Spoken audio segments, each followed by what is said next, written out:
আলহামদুলিল্লাহি রাব্বিল আলামিন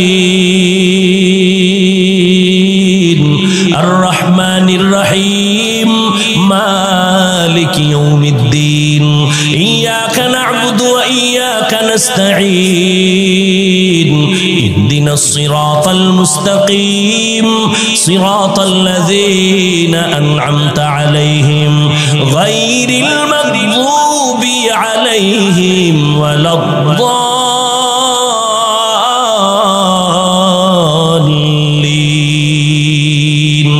হাটহাজারীর হুজুর বসে আছেন অফিসে, হাটহাজারী সরকার ডাক দিয়া কয়, এই মন্ত্রী দৌড় দে, হাটহাজারীর সাথে বেয়াদবি হবে না, হুজুরের দোয়া নিয়ে কাজ আছে, তাড়াতাড়ি। মন্ত্রী মহোদয় এমন একটা দৌড় দিছেন, হাটহাজারী হুজুরে তো সোফার মধ্যে বসা। মন্ত্রী জীবনে টুপি না দিল, একটা টুপি লাগায় দৌড়। জামা পরে নাই, জামা লাগাইছে, যাইয়া এবার নিচে বসছে ফ্লোরে। হুজুরে কয় চেয়ারে বসেন, বসতে চায় না। এটা হুজুরে বলিয়াও দেয় নাই, পরিবেশ তাকে বাধ্য করেছে। হাটহাজারীর হুজুর ওখানে টুপি ছাড়া কেমনে যাই? পরিবেশ বাসে লেখা আছে ধূমপান নিষেধ, লেখা আসেনি, এরপরও কেউ ধূমপান করেনি। ড্রাইভারও বিড়ি টানে, হেল্পারও টানে, কন্ট্রাক্টরও টানে, টাকা না থাকলে ধার করে টানে। আমি হুজুর বাধা দিলে দুয়া সব আমারে মারে। আর বলে আমার বাবার টাকা দিয়া গাঞ্জা খাই, বিড়ি খাই, তোমার বাবার কি? বাসে লেখা আছে ধূমপান নিষেধ, এরপরও করে। নিষেধ করলেও থামে না। দুনিয়ার কোন মসজিদে লেখা আসেনি ধূমপান নিষেধ? নাই, কিন্তু মসজিদে গিয়া কেউ করেনি না, বরং পকেটে হাত দেয়, তাড়াতাড়ি টুপি খুঁজে। কেন? ওখানে লাঠিওয়ালা আসেনি, মারবে। বুঝো, বাসে লেখা ধূমপান নিষেধ, এরপরও ধূমপান বন্ধ নাই। মসজিদে লেখা নাই ধূমপান নিষেধ, এরপরও সবাই করে না। কেন? এর একমাত্র কারণ সৎসঙ্গে স্বর্গবাস। কয় না কা? পরিবেশ, ওখানের পরিবেশ আর মসজিদের পরিবেশ কিনা। সোহবতে লে তোরা লেকুনা, সোহবতে তো লে তোরা তো লেকুনা তেগ জমানা, সোহবতে বা আউলিয়া বেহতের সদ সালাত বেরিয়া। আজকের বয়ান তাদের জন্য যারা রবের সাথে আসলে কি চাই আমরা? তার রব কি দাড়ি ছাড়া চান? রবের সাথে মোলাকাত করবেন তো দাড়িবিহীন তো যাওয়া যাবে না, দরজা লক থাকবে। দরজা খুলে যাবে। অটো বলে, অটো কেমনে কয়?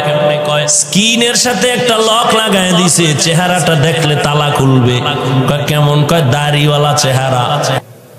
আল্লাহ তাআলা বলেন, রবের সাথে যারা মুলাকাতের নিয়ত করেছো, তোমাদের জন্য কর্মসূচি দুইটা। এক, তোমরা নেক আমল করবা। দ্বিতীয়, আমল করতে গিয়া রবের ইবাদতের মধ্যে যেন অন্য কেউ অংশীদার না হয়, শিরিক না হয়। শিরিক এমন এক মারাত্মক অপরাধের নাম, শিরিক যুক্ত আমল কিয়ামতের ময়দানে ফালা নুকিমু লাহুম ইয়াউমাল কিয়ামাতি ওয়াজনা, ওজনই করা হবে না।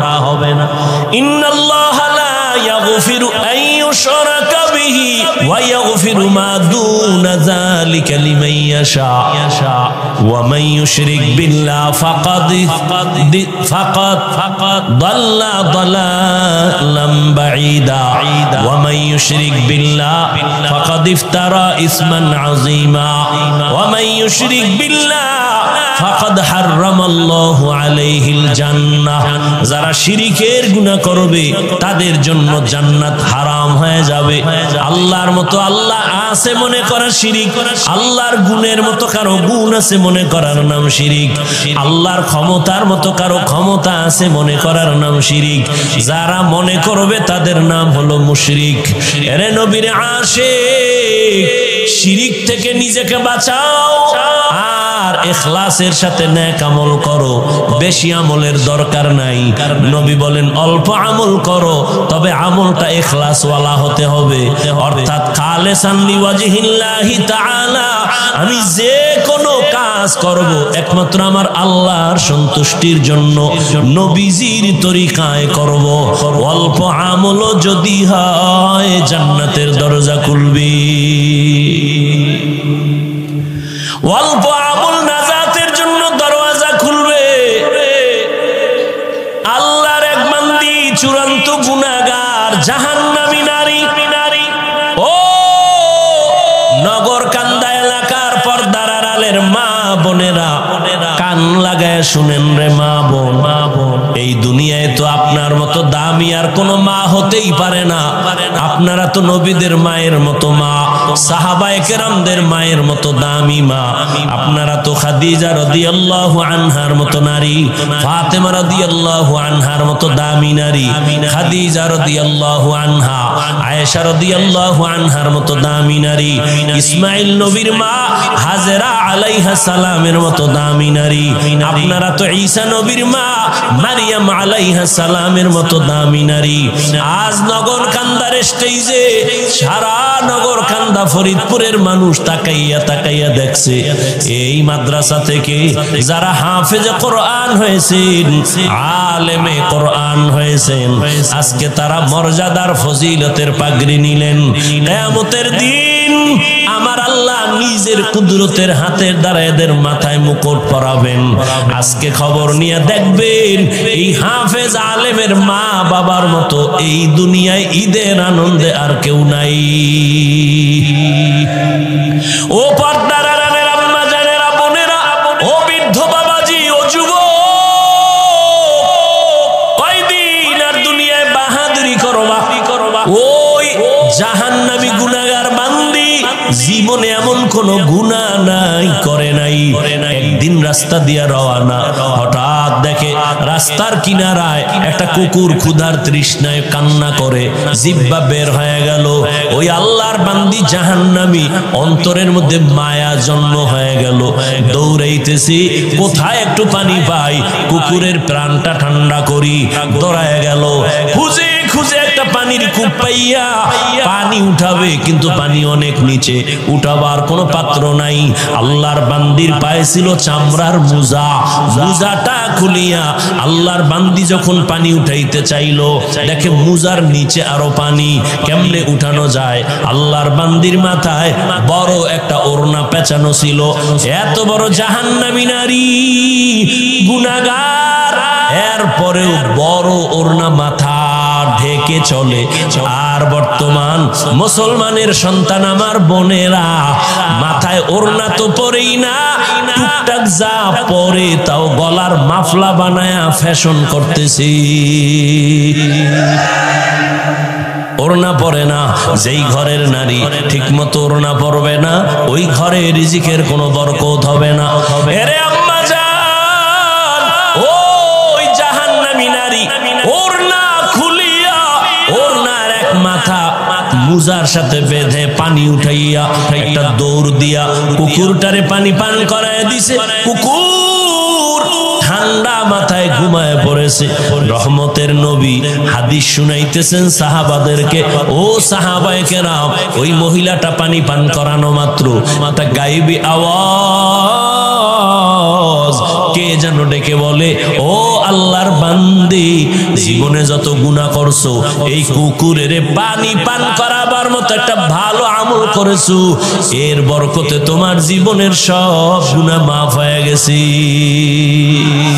আতিনা ফি দারে দুনিয়া না হাসান, আতিনা ফি দারে উকবা না হাসান, ইয়া গিয়াসাল মুস্তাগীসিন ইহদিনা লিফতিখারা বিল উলুমে ওয়াল গিনা। হর গরিদে নেকো তু তৈয়ার है जो न मांगे उससे तू बेजार है। আল্লাহ তাআলা বলেন, ও দুনিয়ার মানুষ, আমি আমি রবের সাথে যদি মোলাকাত করতে চাও, আল্লাহ রবের সাথে মোলাকাত দিবেন অবশ্যই, তবে দুনিয়াতে দিবেন না। কিয়ামতের ময়দানে আল্লাহ জান্নাতের মধ্যে ঢুকাইয়া মোলাকাত দিবেন। ও আল্লাহর বান্দা, ওই রবের মোলাকাত যদি চাও, দুনিয়ার হায়াতে নেক আমল করিয়া যাইও, তবে বেশি আমলের প্রয়োজন নাই, অল্প আমল করো, তবে ইখলাস নিয়ে আমল করো, আল্লাহর জন্যই করো। ও বান্দা, তোমার অল্প আমল আল্লাহ নাজাতের দরজা খুলিয়া দিবেন। ও আল্লাহর বান্দারা, ভালো করে চিন্তা করো। আজ এখানে আমি যে বয়ান করতেছি রে যুবক, আমি একবারও বলি নাই আমি পাস করলি মাথায় দিছি তুমিও দাও, না হয় জাহান্নামে যাইবা। আমি কওমি মাদ্রাসায় লেখাপড়া করেছি, তুমি যদি না পড়ো জাহান্নামে যাইবা বলি নাই রে বাবা। স্কুল ছাড়ো, কলেজ ছাড়িয়া মাদ্রাসায় যাও, একবারও বলি নাই। বরং আমি তোমাকে একটা পরামর্শ দিব, তুমি তোমার জায়গায় থেকে কিভাবে জান্নাতের পথ পাইবা। ব্যবসা করো, বাধা নাই। চাকরি করো, বাধা নাই। লেখাপড়া করো, বাধা নাই। স্কুলে কলেজে পড়ো, বাধা নাই। ওখানে থাইকা জান্নাতের পথটা খুঁজো। কেমনে তুমি জান্নাতের পথ পাইতে পারো? তোমার মতো যুবক, ডাক্তার, প্রফেসর, ইঞ্জিনিয়ার, 5 ওয়াক্ত নামাজি, দাড়িওয়ালা আসেনি, তাহলে তাকে তো জাহান্নামী বলা যাবে না। ও চাকরিজীবী বাবা, আপনার মতো চাকরিজীবী চাকরির ফাঁকি দিয়া নামাজ ছাড়ে না, বলেন আপনি কেন পারবেন না? ও ব্যবসায়ী ভাই, আপনার মতো কত ব্যবসায়ী ব্যবসা করে, কাস্টমারের সাথে 2 নাম্বারই করে না, হালাল ভাবে চলে, সত্য কথা বলেন, নামাজের সময় নামাজ পড়ে, আপনি কেন পারবেন না? ও পর্দার আড়ালের আম্মা জানেরা, আপনার মতো কত মা, কত বোন এখনো আছে পর্দা করে, মোবাইলে চরিত্র বিক্রি করে না, নামাজ ছাড়ে না, স্বামীর মাল হেফাজত করে, সন্তানগুলোকে আদর্শওয়ালা বানানোর চেষ্টা করে। ও আম্মা জান, আপনি কেন পারবেন না? এরে আম্মা জান, আপনারা তো দামি নারী। ওই দুনিয়ার ইতিহাস আপনারা জানেন, এ জমিনের মধ্যে আল্লাহর এক দুশমন ফেরাউন আল্লাহর সাথে চ্যালেঞ্জ দিয়া নিজেরে খোদা বলে দাবি করলো, আর তার ঘরে আল্লাহ ঈমানের ফুল ফুটায় দিলেন। ওই বেঈমানের ঘরে তার স্ত্রীর নাম জানেননি? আসিয়া। আল্লাহ তার এমন ভাবে কবুল করেছেন, রহমতের নবী বলেন, কিয়ামতের দিন আসিয়ার সাথে আমি মুহাম্মদের সাথে বিবাহের বন্ধন হয়ে যাবে। এরে নগর কান্দার পর্দার আড়ালের মা, আপনার স্বামী তো ফেরাউনের মতো খারাপ না। আপনি কি পারেন না নামাজ পড়া স্বামীর জন্য দোয়া করবেন? আপনি যদি স্বামীরে বুঝাইতে, ও স্বামী আমার নামাজ পড়িও, আর আল্লাহর কাছে হেদায়েতের দোয়া করতেন, আল্লাহ আমার স্বামীরে হেদায়েতের দৌলত দাও, নামাজি বানাও, আমার স্বামীর কামাই রুজি ব্যবসায় বরকত দাও। আর মাঝে মাঝে যদি স্বামীরে বুঝাইতেন আর বলতেন, স্বামী মা বাবার আদর চাইরা তোমার ঘরে আসি, না খাইয়া থাকলেও আসি, খাইয়া থাকলেও আসি, তোমার কাছে আমার দাবি, জীবনে একটা হারাম টাকা ঘরের মধ্যে ঢুকাইবা না, কোনো কামাই রুজি অবৈধভাবে করবা না, অবৈধ টাকার খানা খাইয়া আমাদের রক্ত নাপাক করব না, আমাদের সন্তানদের রক্ত নাপাক করব না। আম্মা জান যদি বুঝাইতে পারতেন, আপনার স্বামী কোনোদিন অবৈধ হারাম টাকা ঘরে নিতে পারত না। এরে আম্মা জান, আজ আপনার আদর্শ এত দামি আদর্শ, আপনার আদর্শের দ্বারাই তো একটা সন্তান আদর্শবান হবে। একটা গাছ ভালো হলেই তো গাছের ফল ভালো হবে। এরে আম্মা জান, আবার বাবার কথা বলি না কেন তাও তো প্রশ্ন করতে পারেন। শুধু আমাদের বলেন কেন ভাই, বাবার কথা কেন বলেন না? রহমতের নবী আপনাদের মর্যাদা বাবার তুলনায় বেশি দিয়েছেন। ও আম্মা জানেরা, একটা সন্তান বাবার তুলনায় মায়ের কাছে সময় বেশি কাটায়, এবং মা যা করে ওটা দেখে দেখে সন্তান শিখে। দেখবেন যেই ঘরের মা 5 বেলার নামাজ পড়ে, হঠাৎ আজান হয়ে গেছে, আম্মা জান কাপড় টেনে মাথা ঢেকে দিয়েছেন, দেখবেন দেখে দেখে বাচ্চাটাও আজান দিলে মাথার কাপড় টেনে দেয়। মা দৌড়ে গেছে অজু করার জন্য, বাচ্চাটাও মায়ের দেখা দেখি অজু করতে গেল। মা সুন্দর করে অজু বানাইছে, বাচ্চাটা তো অজু বুঝে না, অজু বানাইতে গিয়া হাফ গোসল কইরা জামা ভিজায় ফেলছে।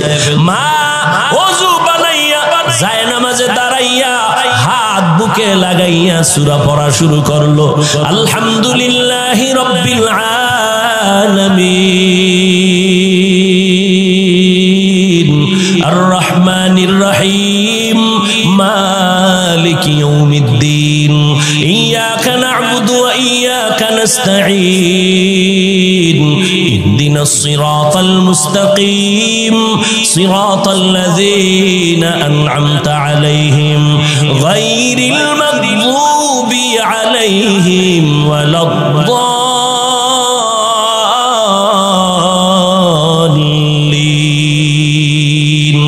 বাচ্চা তো বুঝে না মা কি পড়ে।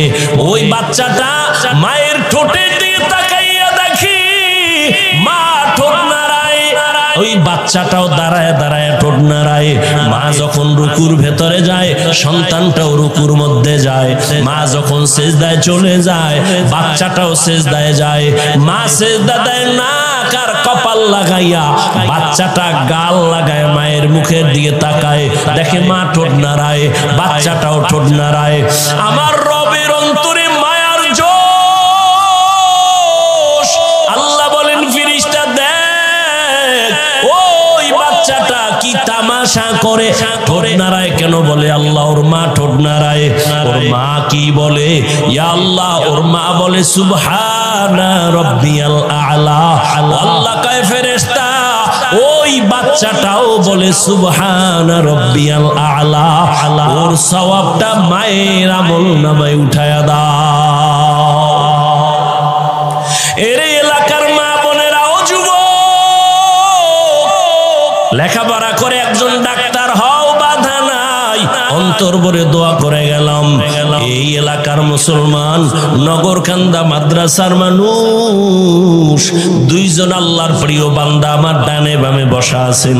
দোয়া নিও রে বাবা, উলামায়ে কেরামের দোয়া ছাড়া সফলতা জীবনে আসবে না। যতই বাহাদুরি করো, মা বাবার দোয়া ছাড়া জীবনে সফল হতে পারবা না। মুরব্বী শিক্ষকদের দোয়া ছাড়া সফলতা জীবনে আসবে না। আল্লাহর জাতের কসম, ওই মা বাবার দোয়া না নিয়ে আগাইতে পারবা না। ও যুবক, ডাক্তার হও, ইঞ্জিনিয়ার হও, প্রফেসর হও, তবে আমার ছোট্ট তোমার কাছে দাবি, জীবনে বেয়াদব হইও না। মা বাবার দোয়া নিয়া, শিক্ষকের দোয়া নিয়া, উলামায়ে কেরামের দোয়া নিয়া ডাক্তার যদি হইতে পারো, জীবনটা তোমার সফল। মরিয়া গেল মানুষ দোয়া করবে, স্মরণ করবে। ইঞ্জিনিয়ার হইলেও তুমি সফল, আল্লাহ জান্নাতের পথ তোমার আসান করে দিবে। মা বাবার দোয়া ছাড়া তুমি এখনো কিন্তু বেঁচে নাই। ওই মা বাবার চোখের পানির দোয়া, ওই দোয়ার কারণে আজ আমি হাফিজুর রহমান চেয়ারে বসছি, বয়ান করতেছি।